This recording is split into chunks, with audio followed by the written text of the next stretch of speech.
வணக்கம். டேவிட் ஈகிள்மேன் ஒரு நரம்பியல் விஞ்ஞானி, சத்குரு ஒரு ஆன்மீக ஞானி. இவங்க ரெண்டு பேரும் மனம், நனவு நிலைய பத்தி பேசுனா எப்படி இருக்கும்? அதத்தான் நாம இன்னைக்கு உங்களுக்காக கொஞ்சம் ஆழமா பார்க்க போறோம். ஆமா, சத்குருவோட யூடியூப் சேனல்ல வெளியான unlocking the mysteries of mind and consciousness video இருக்கு இல்லையா, அந்த உரையாடல் தான் நம்மளோட மூலம். ரொம்ப சுவாரஸ்யமான உரையாடல் அது. ஆமா, விஞ்ஞானமும் ஆன்மீகமும் எங்க மோதுது, எங்க சந்திக்குது, யதார்த்தம்னா என்ன, நீங்க யாருங்கிற கேள்வி வரைக்கும் நிறைய விஷயங்கள் இருக்கு இதுல. நிச்சயமா, நம்ம நோக்கம் இந்த உரையாடல் இருக்கிற முக்கியமான கருத்துக்களை, அவங்க பார்வை வித்தியாசங்களை, மனித அனுபவத்தை புரிஞ்சுக்க அவங்க காட்டுற வழிகளை, அதையெல்லாம் உங்களுக்காக பிரிச்செடுக்கணும். ஆமா, வெறும் தகவலா இல்லாம சில இடங்கள்ல ஆஹா அப்படின்னு தோன்ற மாதிரி கொடுக்கணுங்கிறது தான் முயற்சி. இந்த உரையாடலோட ஒரு ஆச்சரியமான தொடக்கமே இருக்கு பாருங்க. டேவிட் ஈகிள்மேன் சொல்றார், விஞ்ஞானமும் ஆன்மீகமும் ஒரு இடத்துல சந்திக்க வாய்ப்பு இருக்குன்னா அது எனக்கு தெரியாது, அதாவது ஐ டோன்ட் நோ, அந்த 3 வார்த்தைகள்ல தானே. ஆஹா, இதுவே ஒரு பெரிய விஷயம் இல்லையா? அங்கிருந்தே ஆரம்பிக்கலாமா? கண்டிப்பா. சத்குரு கூட அந்த உரையாடல ஒரு மந்திரத்தோட ஆரம்பிப்பார். ஜனனம் சுகதம், மரணம் கருணம், மிலனம் மதுரம், ஸ்மரணம் கருணம். அதோட பொருள்? பிறப்பு இனிமையானது, மரணம் ஒரு கருணை, சந்திப்பு இனிமையானது, நினைவு ஒரு கருணை. இதுவே ஒரு தத்துவ பார்வைதானே. அருமை. சரி, முதல் கருப்பொருளுக்கு வருவோம். விஞ்ஞானமும் ஆன்மீகமும் இவங்க பார்வை எப்படி வேறுபடுது, எங்க இணையுது? ஆரம்பத்திலே ஈகிள்மேன் கேக்குறாரே. ஆமா, அவர் கேக்குறார், நான் மூளைய வச்சு யதார்த்தத்தை புரிஞ்சிக்க பாக்குறேன், நீங்க எப்படி பாக்குறீங்க? நம்ம வழிகள் எங்க சந்திக்க வாய்ப்பு இருக்கு அப்படின்னு. இதுக்கு அவங்க அணுகுமுறைகள்ல தான் பெரிய வித்தியாசம் இருக்கு இல்லையா? நிச்சயமா. ஈகிள்மேன் ஒரு விஞ்ஞானி. அவர் புற உலகத்தை, அதாவது கருவிகள், பரிசோதனைகள், தர்க்கம், இது மூலமா பார்க்கறார். மூளையில ஒரு சின்ன மாற்றம் வந்தா கூட அது எப்படி ஒருத்தரோட உணர்வை மாற்றுது, யதார்த்தத்தையே மாத்துதுன்னு கவனிக்கிறார். பௌதீக அடிப்படையிலிருந்து மனச அணுகிறார். ஆமா, ஆனா சத்குருவோட பார்வை அது முற்றிலும் வேற மாதிரி. அவர் அக உலக அனுபவம், உள்ளுணர்வு, புலன்களுக்கு அப்பாற்பட்ட நேரடி உணர்தல், அதை முன்னிறுத்துறார். அவர் சொல்ற அந்த உவமை, விஞ்ஞானம் ஒரு பௌதீக குச்சிய வச்சுக்கிட்டு பௌதீகம் மற்றத அளக்க பாக்குதுன்னு சொல்றது. ஆமா, அது அவரோட பார்வை. அதாவது பௌதீக கருவிகளால புலன்களுக்கு அப்பாற்பட்டதை எப்படி முழுசா புரிஞ்சுக்க முடியுங்கிற கேள்வியா அது எழுப்புது.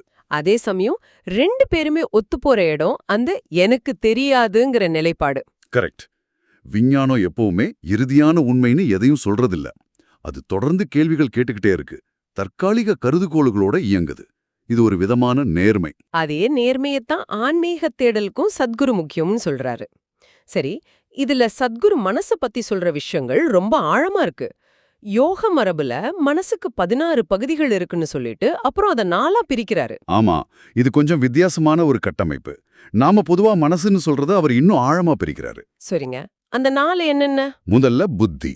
புத்தி இதுதான் நம்மளோட தர்க்க அறிவு, இன்டெலெக்ட்.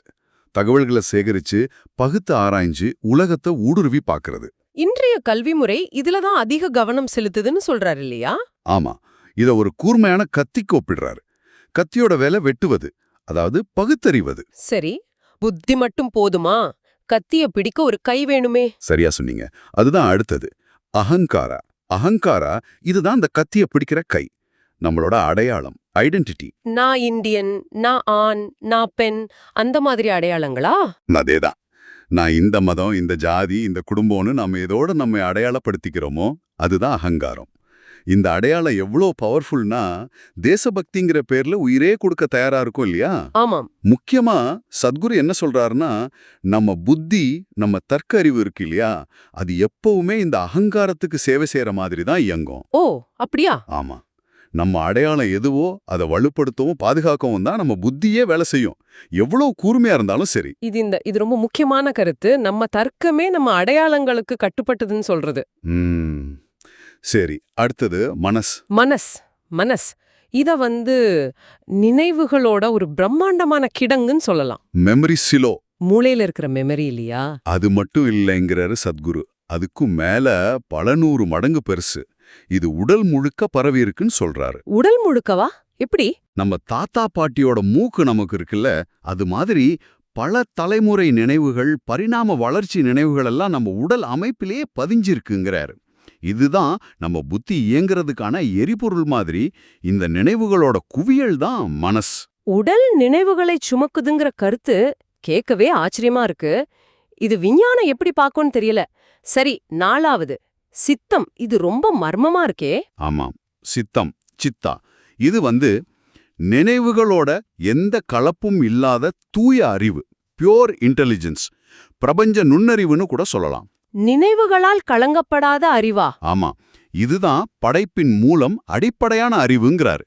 இத தொட்டுட்டா படைப்பின் மூலத்தையே தொட்ட மாதிரி தெய்வீகமே உங்களுக்கு அடிமையாகும்னு யோக மரபு சொல்லுதுன்னு குறிப்பிடுறார். இதுக்கு ஏதாவது உதாரணம் சொன்னாரா? சொல்றார். ரொம்ப எளிமையான உதாரணம். நாம சாப்பிடுற ஒரு கேரட் துண்டோ ரொட்டி துண்டோ அது எப்படி இவ்வளவு சிக்கலான மனித உடலா மாறுது? இந்த வேலையை செய்யற ஒரு அடிப்படை நுண்ணறிவு இருக்கு இல்லையா, அதுதான் சித்தம். அது நம்ம தர்க்க புத்திக்கு அப்பாற்பட்டது. அப்போ விஞ்ஞானம் பெரும்பாலும் புத்தியை மட்டும் பார்க்குது. ஆனா யோக மரபு புத்தி, அகங்காரம், மனஸ், அப்புறம் இந்த சித்தம்னு இன்னும் ஆழமான பரிமாணங்களையும் கணக்குல எடுத்துக்குது. அப்படிதானே? நிச்சயமா, இது மனித மனதை இன்னொரு முழுமையான பார்வையில பார்க்க உதவுது. விஞ்ஞானம் புத்தியோட செயல்பாடுகளை பிரமாதமா ஆராயுது. ஆனா சத்குருவோட இந்த கட்டமைப்பு நம்ம உணர்வுதல், அடையாளங்கள், ஆழ்மன பதிவுகள், ஏன் பிரபஞ்சத்தோட அடிப்படை நுண்ணறிவு வரைக்கும் மனசோட தொடர்பை காட்டுது. இந்த சித்தம்ங்கிற கருத்து, இது விஞ்ஞானம் சொல்ற பிரபஞ்சத்தோட அடிப்படை விதிகள் இல்ல தன் உணர்வு, கான்ஷியஸ்னஸ் பற்றிய கேள்விகளோட எப்படி பொருந்துதுங்கிறது அது ஒரு பெரிய விவாதம். ஆமா, அது தனியா பேச வேண்டிய விஷயம். சரி, மனச பத்தி இவ்ளோ ஆழமா பார்த்த பிறகு அடுத்ததா அவங்க யதார்த்தம், புலனுணர்வு, நேரம் பத்தி பேசுறாங்க. இதுவும் ரொம்ப சுவாரஸ்யமா இருக்கு. யதார்த்தம்ங்கிறதே மூளையால உருவாக்கப்படுற ஒண்ணு. ஏன், நேரம் கூட ஒரு உளவியல் வடிகட்டுன்னு ஈகிள்மேன் சொல்றாரு. ஆமா, அவரு நரம்பியல் பார்வையில சொல்றார். நம்ம புலன்கள் தகவல்களை சேகரிக்குது, மூளை அதை ஒருங்கிணைச்சு நமக்கு ஒரு யதார்த்த அனுபவத்தை கொடுக்குது. நேரம் கூட அப்படி மூளை கட்டமைக்கிற ஒண்ணுதாங்கிறது அவரோட வாதம்.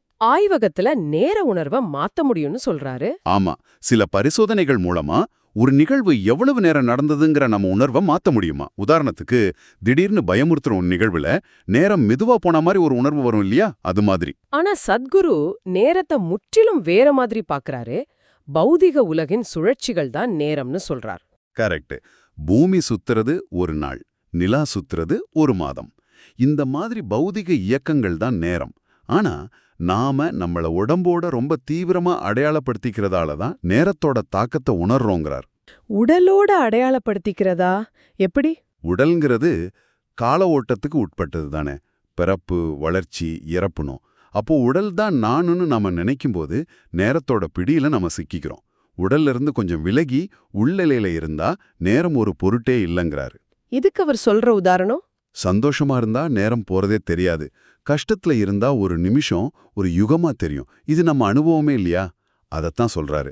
குளியலறை கதவுக்கு வெளியே இருந்தா டைம் வேகமா போகும், உள்ள போயிட்டா மெதுவா போகணும் ஒரு நகைச்சுவையாவும் சொல்றார்.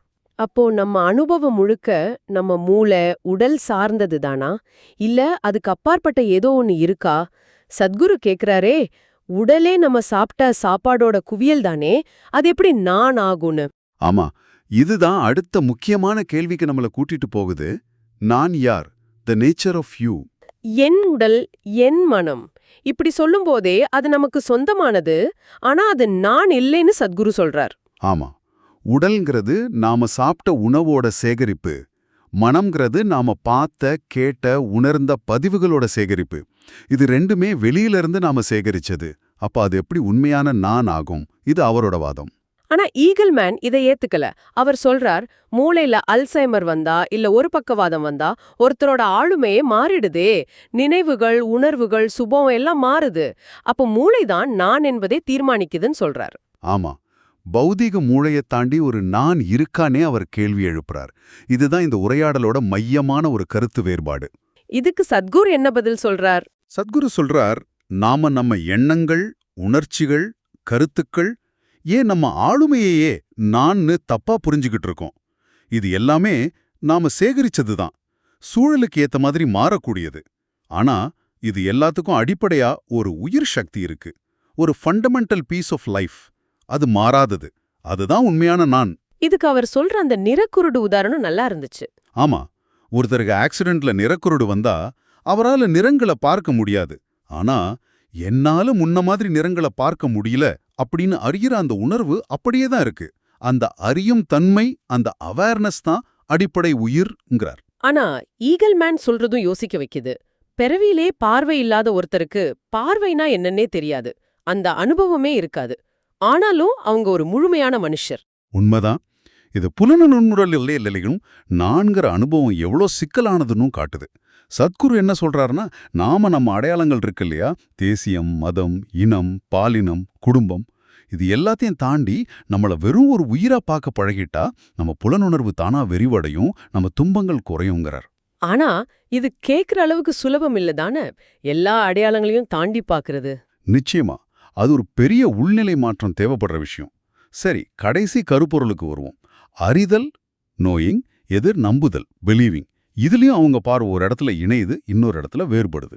மறுபடியும் அந்த எனக்கு தெரியாதுங்கிற புள்ளிக்கு வர்றாங்க இல்ல. ஆமா, விஞ்ஞானம் எதையுமே இதுதான் இறுதியான உண்மைன்னு சொல்றதில்ல. எப்போ அடுத்த கேள்விக்கு இடம் இருக்குன்னு ஈகிள்மேன் சொல்றார். இன்னைக்கு உண்மைன்னு நம்புறது நாளைக்கு மாறலாம். இதுதான் விஞ்ஞானத்தோட நேர்மை, அதோட பலம். சத்குருவும் இதே நேர்மைதான் உண்மையான தேடலுக்கு படின்னு சொல்றார். ஆனா அவரு நம்பிக்கைய ரொம்ப கடுமையா விமர்சிக்கிறார். ஆமா, நம்பிக்கைங்கிறது நமக்கு தெரியாத ஒரு விஷயத்த தெரிஞ்ச மாதிரி காட்டிக்கொள்ற ஒரு முயற்சிங்கிறார். அது ஒரு வகையான அறிவுசார் நேர்மையின்மை, இன்டெலெக்சுவல் டிஸ்ஆனெஸ்டி. அவர் என்ன சொல்றாருன்னா, நம்பிக்கை வேணா தற்காலிகமா ஒரு மன அமைதியை கொடுக்கலாம், ஆனா அது உண்மை அறியற உங்களோட தேடலை முளையிலே கிள்ளி எறிஞ்சிடும். சரிதான், எனக்கு தெரியும்னு நீங்க நம்ப ஆரம்பிச்சுட்டா அதுக்கப்புறம் தேடுறதுக்கு ஒன்னும் இல்லாம போயிடும். அதனால உண்மையை அறிய விரும்புனா எனக்கு தெரியாதுங்கிற இடத்துல இருந்து தான் தொடங்கணும்ன்றார். ஆனா அறிவை எப்படி அடையறதுங்கிறதுல ரெண்டு பேருக்கும் பெரிய வித்தியாசம் இருக்கு. விஞ்ஞானம் கருவிகள், தர்க்கம், கணிதம்னு புற உலக சான்றுகளா நம்பியிருக்கு. ஆமா, ஈகிள்மேன் சொல்ற மாதிரி குவாண்டம் இயற்பியலை நம்ம சாதாரண மனசால கற்பனை கூட பண்ண முடியாது. ஆனா கணித சமன்பாடுகள் மூலமா அதை புரிஞ்சுக்கிட்டு தொழில்நுட்பமா மாத்துறோம். இது புலன்களோட எல்லையை தாண்ட ஒரு முயற்சி. ஆனா சத்குருவோட வழி அது முற்றிலும் வேற. அக உலக அனுபவம், யோக பயிற்சிகள் மூலமா புலன்களுக்கு அப்பாற்பட்ட பரிமாணங்களை நேரடியா உணர்றது. பஞ்சபூதங்கள் இருக்கு இல்லையா, நிலம், நீர், நெருப்பு, காற்று, ஆகாயம், அதை சரியா புரிஞ்சுக்கிட்டு சமநிலைப்படுத்துறது மூலமா படைப்பின் மூலத்தையே உணர முடியுங்கிறது யோக பார்வை. இது வெறும் தர்க்க அறிவு இல்ல, நேரடி அனுபவ அறிவு, எக்ஸ்பீரியன்ஷியல் நோயிங். சத்குரு கேக்குற ஒரு கேள்வி, இவ்ளோ சிக்கலான மூளைய ஒரு சாதாரண கேரட் துண்டிலிருந்து உருவாக்குற அந்த அடிப்படை நுண்ணறிவு, அதாவது சித்தம் இருக்கே, அதை ஏன் நாம ஆராயறதில்லன்னு கேக்குறாரு. ஆமாம், விஞ்ஞானம் பெரும்பாலும் விளைவுகளை ஆராயுது, மூலத்தை ஆராயறதில்லன்னு அவர் சொல்றது. அது யோசிக்க வைக்கிற ஒரு விஷயம். புரிஞ்சுக்க பாக்குறாரு. சத்குருவோ அந்த ப்ளூ பிரிண்டையே உருவாக்குற அந்த அடிப்படை சித்தம் அல்லது நின்னறிவை நேரடியா அணுக பாக்குறாரு. அப்படிதானே? ஆமாம், சுருக்கமா அப்படி சொல்லலாம். ஒன்னு புற உலக பயணம், இன்னொன்னு அக உலக பயணம். ரெண்டுமே அறிவை நோக்கிய பயணம்தான். ஆனா வழிகளும் கருவிகளும் ஒருவேளை இலக்குகளும் கூட வேற மாதிரி இருக்கு. ரொம்ப ரொம்ப ஆழமான ஒரு உரையாடல் இது. அப்போ இன்னைக்கு நாம டேவிட் ஈகிள்மேன், சத்குரு இவங்களோட உரையாடல் வழியா மனம், யதார்த்தம், நனவு நிலை பத்தி, அறிவியல் பார்வையும் ஆன்மீக பார்வையும் எப்படி இருக்கு, எங்க இணையுது, எங்க வேறுபடுதுன்னு ஓரளவுக்கு விரிவா பார்த்தோம். ஆமா, மனசோட அந்த 4 பரிமாணங்கள், புத்தி, அகங்காரம், மனஸ், சித்தம், நேரத்தோட சார்பு நிலை, நான் யாருங்கிற அந்த பெரிய கேள்வி, அப்புறம் வெறும் நம்பிக்கையை தாண்டி எப்படி உண்மையை அறியறதுன்னு பல சிந்தனைக்குரிய விஷயங்களை தொட்டு பார்த்தோம். முக்கியமா சத்குரு சொல்ற அந்த மனதின் கட்டமைப்பு, அது நாம பொதுவா யோசிக்கிற விதத்துல இருந்து எவ்வளவு வித்தியாசமா இருக்குன்னு பார்த்தோம். அதே மாதிரி ஈகிள்மேன் சொல்ற மூளைய மையப்படுத்திய பார்வை, அது எப்படி நம்ம அனுபவங்களை விளக்குது, அதோட எல்லைகள் என்னன்னு புரிஞ்சுக்க முயற்சி செஞ்சோம். இந்த கருத்துக்கள் எல்லாம் நீங்க உங்களை எப்படி பாக்குறீங்கிற கேள்விய நிச்சயம் உங்களுக்குள்ள எழுப்பவும் நம்புறோம். உங்க அறிவோட எல்லைகள் என்ன, எது உண்மை, எதை நீங்க நம்புறீங்க, எதை அறிய முயற்சி செய்றீங்க? ஆமாம், உங்க சொந்த அனுபவங்களை, நம்பிக்கைகளை ஒரு தடவை மறுபரிசீலனை செய்ய இது ஒரு நல்ல வாய்ப்பா இருக்கலாம். இறுதியா உங்களுக்காக ஒரு சிந்தனையை விட்டு செல்கிறோம். சத்குரு குறிப்பிடும் அந்த சித்தம், நினைவுகளால் கலங்கப்படாத அந்த தூய அறிவு, இதுக்கும் விஞ்ஞானம் தேடிக்கிட்டு இருக்கிற பிரபஞ்சத்தோட அடிப்படை விதிகள், ஒருவேளை குவாண்டம் நிலையிலையோ அல்லது இன்னும் நாம கண்டுபிடிக்காத ஏதோ ஒரு ஆற்றல் வடிவத்திலேயோ இருக்கிற அந்த அடிப்படை நுண்ணறிவுக்கும் ஏதாவது தொடர்பு இருக்குமா? இல்ல, இது முற்றிலும் ரேர, தனிப்பட்ட அக அனுபவத்தின் மூலமா மட்டுமே உணரக்கூடிய ஒரு பரிமாணமா. உங்க அறிவின் எல்லைய நீங்க விரிவுபடுத்த நினைச்சா ஈகிள்மேன் மாதிரி புற உலக கருவிகளோட ஆராய்வீங்களா இல்ல சத்குரு மாதிரி அக உலகத்தை நோக்கி திரும்புவீங்களா? யோசிச்சு பாருங்க. இந்த ஆழமான அலசலில் எங்களோடு இணைந்திருந்த உங்களுக்கு நன்றி. மீண்டும் சந்திப்போம்.